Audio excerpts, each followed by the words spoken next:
নমস্কার সবাইকে বন্ধুরা, আজকের সন্ধ্যার খবরে আপনাদের সবাইকে স্বাগত। বন্ধুরা, আজকে 2রা মে 2024 ইংরেজি ত্রিপুরা খবর পত্রিকায় উঠে আসা একটি বিশেষ গুরুত্বপূর্ণ হেডলাইনের বিস্তারিত আলোচনা কী দেওয়া হয়েছে সেটা এখন আমরা দেখব। হেডলাইনটির নাম হলো গুরুতর আহত 30 জন, আশঙ্কাজনক 6 জন, চলছে চিকিৎসা। চাকরি পরীক্ষা দিতে শিলচরে ভয়াবহ বাস দুর্ঘটনার কবলে ত্রিপুরার প্রার্থীরা, নিহত 1 জন। এখানে বলা হচ্ছে, ত্রিপুরা রাজ্য সমবায় ব্যাংকের চাকরির পরীক্ষা দিতে গিয়ে ভয়াবহ যান দুর্ঘটনার শিকার রাজ্যের বহু যুবক যুবতী। এই ঘটনায় শেষ পাওয়া খবর অনুসারে মৃত্যু হয়েছে 2 জনের। তার মধ্যে 1 জনের মৃত্যু সম্পর্কে সরকারিভাবে কোনো তথ্য পাওয়া যায়নি। অসমর্থিত সূত্র অনুসারে তার মৃত্যু হয়েছে বলে খবর। সরকারি সূত্র অনুসারে দুর্ঘটনায় প্রাণ হারিয়েছে দেবরাজ দেববর্মন নামে এক চাকরি প্রার্থী। তার বাড়ি রাজ্যের দোলাই জেলায় বলে জানা গেছে। প্রাপ্ত খবর অনুসারে মাস 6 আগে বিয়ে করেছে দেবরাজ। দুর্ঘটনায় আহত হয়েছে কমপক্ষে 30 জন। তাদের মধ্যে 6 জনের অবস্থা আশঙ্কাজনক। এর মধ্যে 1 জনের মৃত্যু হয়েছে বলে অসমর্থিত সূত্রের খবর। জানা গেছে, আসামে নবিভুক্ত AS01MC0243 নম্বরের যাত্রীবাহী বাসটি আগরতলা থেকে গুয়াহাটির উদ্দেশ্যে যাত্রা করে পরীক্ষার্থীদের নিয়ে।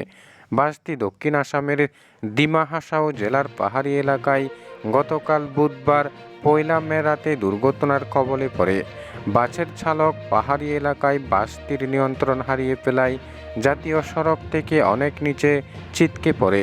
আহতদের আসামের দক্ষিণাংশের খাচার জেলা সদর শিলচর স্থিত শিলচর মেডিকেল কলেজ হাসপাতালে নিয়ে যাওয়া হয়। আহতদের সেখানেই চিকিৎসা চলছে বলে শেষ পাওয়া খবরে জানা গেছে।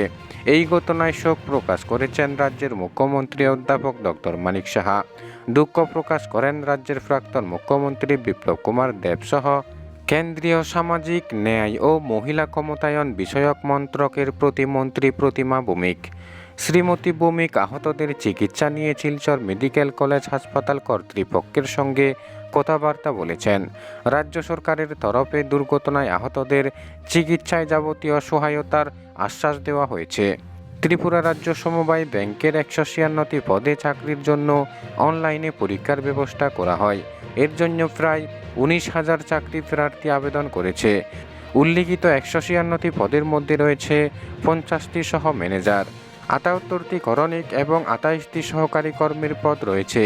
এর জন্য রাজ্যের রাজধানী শহর আগরতলার পাশাপাশি আসামের 5টি শহরে পরীক্ষার ব্যবস্থা করা হয়। এর মধ্যে রয়েছে গুয়াহাটি, শিলচর, ডিব্রুগড়, যোরহাট এবং তেজপুর। এই পরীক্ষা ঘিরে প্রথম থেকেই বিতর্ক দেখা দিয়েছে। চাকরি প্রার্থীদের বড় অংশের বক্তব্য, রাজ্যের ব্যাংকের জন্য পরীক্ষার ব্যবস্থা রাজ্যেই হওয়া বাঞ্ছনীয়। তবে ব্যাংক কর্তৃপক্ষের বক্তব্য, এই পরীক্ষা গ্রহণের ক্ষেত্রে ব্যাংকের কোনো হাত নেই। দেশের অন্যান্য ব্যাংকের মতো ত্রিপুরা রাজ্য সমবায় ব্যাংকের মতো কেন্দ্রীয় সরকার অনুমোদিত সংস্থার মাধ্যমে এই পরীক্ষা গ্রহণের ব্যবস্থা হয়েছে। অবশেষে বহিরাজ্যে পরীক্ষা দিতে গিয়েই দুর্ঘটনার মুখে পড়তে হলো রাজ্যের চাকরি প্রার্থীদের। বন্ধুরা, সন্ধ্যার খবর আপাতত এই পর্যন্ত। বন্ধুরা, ভিডিওটি ভালো লাগলে লাইক, শেয়ার, সাবস্ক্রাইব করে আমাদের সঙ্গে থাকুন।